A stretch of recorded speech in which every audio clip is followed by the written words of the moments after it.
use artificial intelligence to improve your FPL performance and win your mini-leagues. Upload your squad into fantasyfootballfix.com and apply the most advanced FPL algorithm to maximize points returns. Increase your squad value using our price change predictor and track each Gameweek's player transfers before the Gameweek deadline.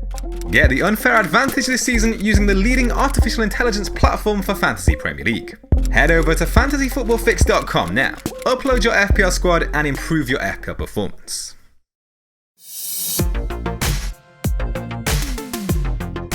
With the start of the 2020-21 Premier League season just days away, it's time to take a look at how the team is shaping up. There have been a few changes since the first draft team a couple of weeks ago, so I'll take you through each one and bring you up to date. Before we begin, if you'd like to join the FPLtips League, the code is on screen now.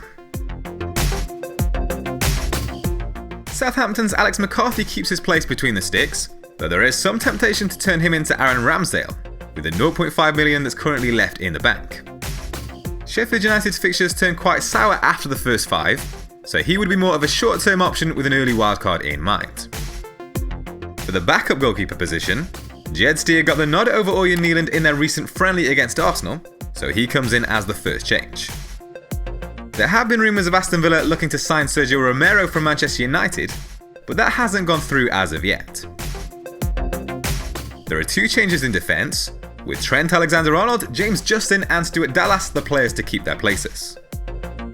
Leicester have signed a new fullback, but with Ricardo Pereira likely to be a few weeks away from fitness, Justin can still offer a cut price route into the Leicester defence for some favourable opening fixtures. Ender Stevens reluctantly makes way, simply because there's the extra cash available to jump onto Matt Doherty. Like many players, he's been on international duty, so there is a concern that he won't have had much time to train with his new teammates before Gameweek 1. But providing he looks set to get the nod over Aurier from the off, there'll be a place here for the Irishman. There are rumours of Ruben Vinagre being sold by Wolves, so for now, he's one of the players to make way. If that situation changes and he does stick around, there is definitely value there. But having made consecutive starts in 3 pre-season matches for Crystal Palace, Tyrick Mitchell comes in to replace him and helps move the structure more towards a classic 3-4-3 formation. He'll just be someone to leave on the bench typically, and possibly earn a price rise or 2 if he does see some game time early on. The midfield is where there's been the most change, with only Mo Salah and Pierre-Emerick Aubameyang keeping their places. James Maddison faces a race to be fit in time for Gameweek 1, having only recently returned to training. With that in mind, changes elsewhere have helped fund the upgrade to Heung-min Son, who's looked lively for Spurs in pre-season, though Dele Alli is an alternative.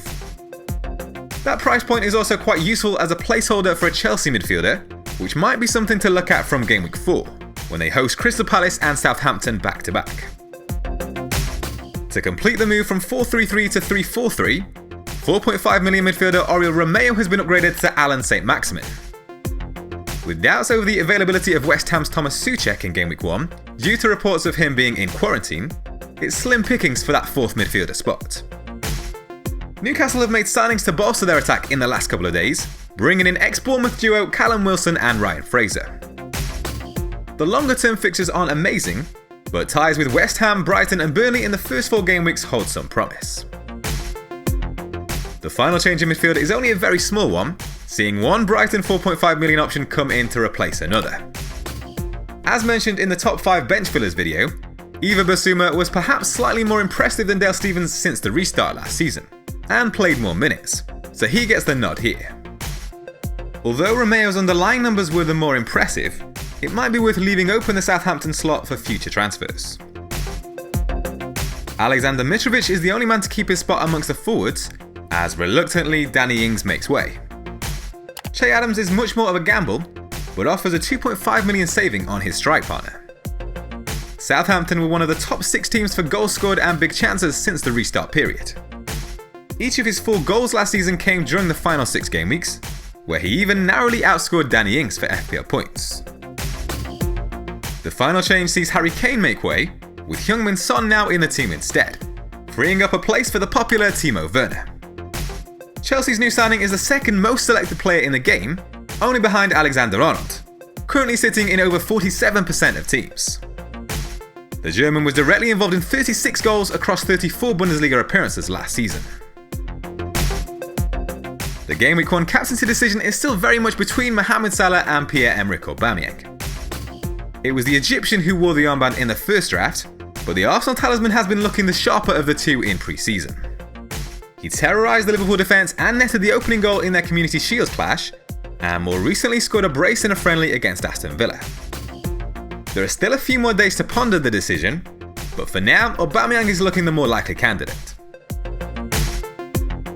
So that's the current 15-man squad, but with a blank Game Week 1 for Man United and Man City, let's briefly talk strategy for a moment.